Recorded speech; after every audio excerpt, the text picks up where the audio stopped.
ኦሪት ዘፍጥረት ምዕራፍ 42 ያዕቆብም በግብፅ እህል እንዳለ ሰማ። ያዕቆብም ልጆቹን ለምን እርስ በርሳችሁ ትተያያላችሁ አላቸው። እንዲህም አለ፣ እነሆ ስንዴ በግብፅ እንዲገኝ ሰምቻለሁ። ወደዚያ ውረዱ፣ እንድንሞት ከዚያ ሸምቱልን። የዮሴፍ 10 ወንድሞቹ ስንዴ ከግብፅ ይሸምቱ ዘንድ ወረዱ። ዮሴፍም ወንድሙን ቢንያምን ግን ያዕቆብን ከወንድሞቹ ጋር አልሰደደውም፣ ምናልባት ክፉ እንዳያገኘው ብሏል። የእስራኤል ልጆች ለእህል ሽመታ ከመጡት ጋር ገቡ። በከነዓን አገር ራብ ነበር። ዮሴፍም በምድር ላይ ገዥ ነበር፣ እርሱም ለምድር ሕዝብ ሁሉ ይሸጥ ነበር።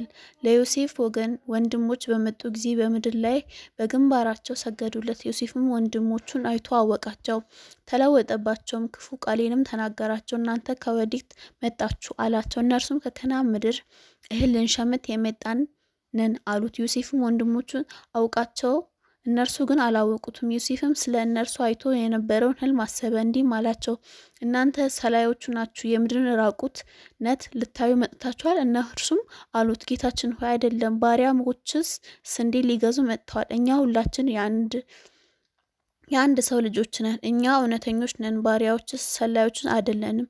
እርሱም አላቸው፣ አይደለም፣ ነገር ግን የአገሩ ራቁትን ልታዩ መጥታችኋል። እነርሱም አሉ፣ ባሪያዎች 12 ወንድማማች በከነዓን ምድር የአንድ ሰው ልጆች ነን።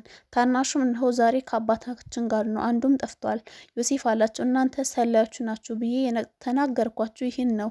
በዚህ ትፈተናላችሁ። ታናሽ ወንድማችሁ ካልመጣ በቀር የፈርዖን ሕይወት ከዚህ አትወጡም። እውነትን የምትናገሩ ከሆነ ንገራችሁ፣ የፈተን ዘንድ ከእናንተ አንዱ ሰደዱ። ወንድማችሁን ይዘው ይምጣ፣ እናንተም ታስራችሁ ተቀመጡ። ይህ ካልሆነ የፈርዖን ሕይወት ሰላዮች ናችሁ።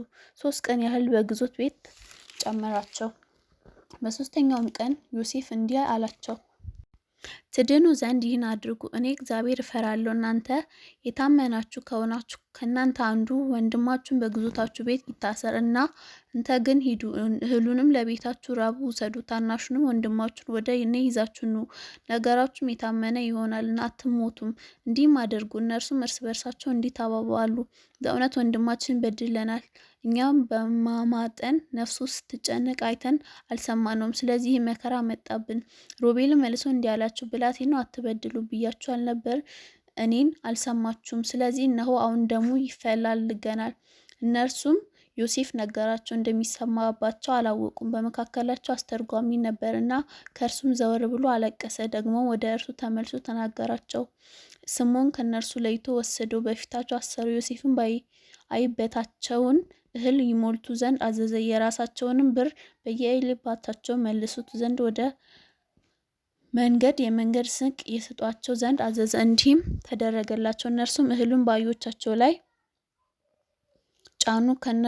ከዚያም ተነስተው ሄዱ። ከእነርሱም አንዱ ባደሩበት ስፍራ ለአህያው ገፈራን ይሰጥ ዘንድ አይበቱን ሲፈታ ብሩን አየ። እነሆም በአይበቱ አፍ ላይ ነበረች። ለወንድሞቹም ብሬ ተመለሰችልኝ፣ እርሷም በአይበቴ አፍ እነኋት አላቸው። ልባቸውም ተንቀጠቀጠ፣ እርስ በርሳቸውም ተባባሉ፣ እግዚአብሔር ያደረገብን ይህ ምንድን ነው? ወደ አባታቸው ወደ ያዕቆብ ወደ ከነዓን ምድር ወጡ። የደረሰባቸውም ነገር ሁሉ እንዲህ ብለው አወሩ። የአገሩም ጌታ የሆነ ሰው በክፉ ንግግር ተናገርን፣ የምድሪቱም ሰላዮች አስመሰልን።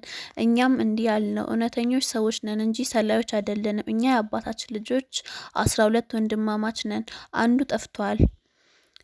ታናሹም በከነዓን ምድር ዛሬ ከአባታችን ጋር አለ። የአገሩም ጌታ ያ ሰው እንዲህ አለ፣ የታመናችሁ ሰዎች ከሆናችሁ በዚህ ያውቃለሁ። አንደኛው ወንድማችሁን ከኔ ጋር ተዉት፣ ለቤታችሁም ራብ እህልን ወስዳችሁ ሂዱ። ታናሹንም ወንድማችሁን አምጡልኝ። እውነተኞች እንጂ ሰላዮች አለመሆናችሁን በዚህ ያውቃለሁ። ወንድማችሁንም አሰጥታችኋል፣ እናንተም በምድሩ ትነግዳላችሁ። እንዲህም ሆነ፣ አቤታቸውም በፊቱ ጊዜ ሆነ። ከእርሱም እያንዳንዳቸው ብራቸውን በየእበየታቸው ተቋጥሮ አገኙ። እነርሱም አባታቸውን የብራቸውን ቁጥራት አይተው ፈሩ። አባታቸውም ያዕቆብን እንዲህ አላቸው፣ እጅ አልባ አስቀራችሁኝ። ዮሴፍ የለም፣ ስምዖን የለም፣ ቢንያምን ትወስዱብኛላችሁ። ይህ ሁሉ በእኔ ላይ ደረሰ። ሮቤልም አባቱን አለው፣ ወደ አንተ መልሼ ያላመጣሁት እንደሆነ 2 ልጆቼን ግደል፣ እርሱም በእጄ ስጠኝ፣ እኔም ወደ አንተ መልሰዋለሁ። እርሱም አለ፣ ልጄ ከእናንተ ጋር አይወርድም፣ ወንድሙ ሞቶ እሱ ብቻ ቀርቷልና በምትሄዱበት መንገድ ምናልባት ክፉ ነገር ቢያገኘው ሽምግልናዬን በሐዘን ወደ መቃብር ትወርዳላችሁ።